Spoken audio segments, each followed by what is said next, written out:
Assalamualaikum warahmatullahi wabarakatuh. Hai semuanya, perkenalkan nama saya Zarina Yulianti dengan NPM 30621566056. Di sini saya akan menjelaskan sedikit mengenai pembelajaran anak berkesulitan belajar. Ini saya akan membahas tentang macam-macam gangguan anak berkesulitan belajar dan cara mengatasinya. Langsung saja, yang pertama ada disleksia. Disleksia merupakan kondisi di mana seseorang mengalami kesulitan belajar yang menyebabkan masalah pada proses mengeja dan membaca. Untuk cara mengatasinya, bagaimana cara mengatasinya? Yaitu memberi dukungan kepada anak untuk belajar mengeja dan membaca secara rutin, menyesuaikan cara belajar menggunakan metode yang mudah dipahami.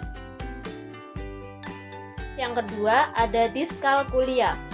Kondisi di mana seseorang mengalami kesulitan untuk belajar memahami konsep matematika dasar. Cara mengatasinya yaitu dapat menggunakan alat peraga yang dapat dilihat dan disentuh atau diraba oleh anak seperti permainan catur untuk membantu anak mempermudah dalam memahami konsep matematika.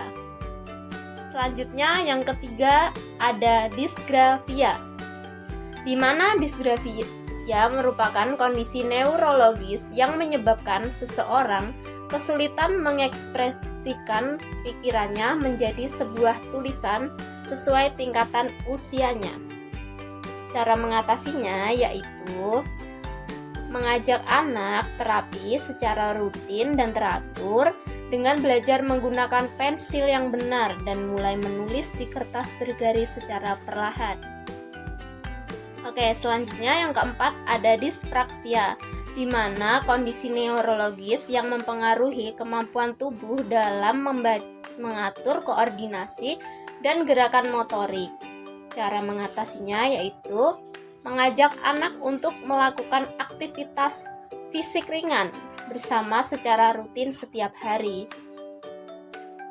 Selanjutnya yang kelima ada disfasia, merupakan kondisi yang mempengaruhi kemampuan seseorang memahami bahasa lisan atau kesulitan membaca juga.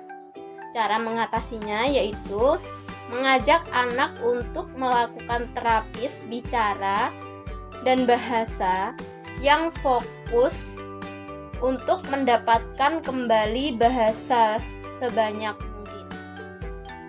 Selanjutnya yang keenam ada gangguan belajar nonverbal, di mana kondisi neurologis yang mempengaruhi kemampuan seseorang untuk mengenali dan memahami pola dalam ekspresi wajah, bahasa tubuh, dan komunikasi nonverbal lainnya. Cara mengatasinya yaitu mengajarkan kepada anak bagaimana cara berinteraksi dengan baik. Selanjutnya, yang ketujuh ada gangguan pemrosesan pendengaran, di mana kondisi ini mempengaruhi atau menyebabkan otak mengalami kesulitan dalam memproses informasi pendengaran. Cara mengatasinya yaitu mengajak anak untuk rutin melakukan terapis wicara dalam beberapa sesi dan mengubah lingkungan pembelajaran anak untuk penyembuhannya. Yang kedelapan ada gangguan pemrosesan visual. Kondisi neurologis ini mempengaruhi kemampuan otak untuk memahami dan menafsirkan informasi visual. Cara mengatasinya yaitu mengajak anak rutin melakukan terapi untuk meningkatkan keterampilan pemrosesan visual seperti koordinasi mata dengan tangan, koordinasi kesadaran visual spasial, dan perhatian visual. Yang kesembilan ada gangguan pemrosesan sensorik, di mana kondisi neurologis ini juga menyebabkan seseorang kesulitan menafsirkan sinyal sensorik dari otak.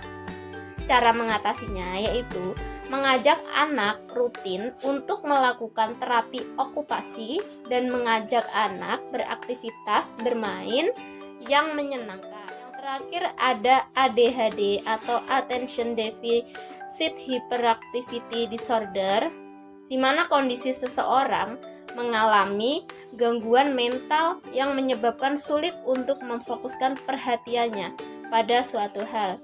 Cara mengatasinya yaitu dapat dengan menerapkan metode pengasuhan yang tepat untuk anak, seperti membuat jadwal rutinitas sehari-hari dan membersihkan, contoh berperilaku yang tenang. Baik, itu tadi sedikit penjelasan yang dapat saya sampaikan tentang gangguan anak berkesulitan belajar. Terima kasih. Assalamualaikum warahmatullahi wabarakatuh.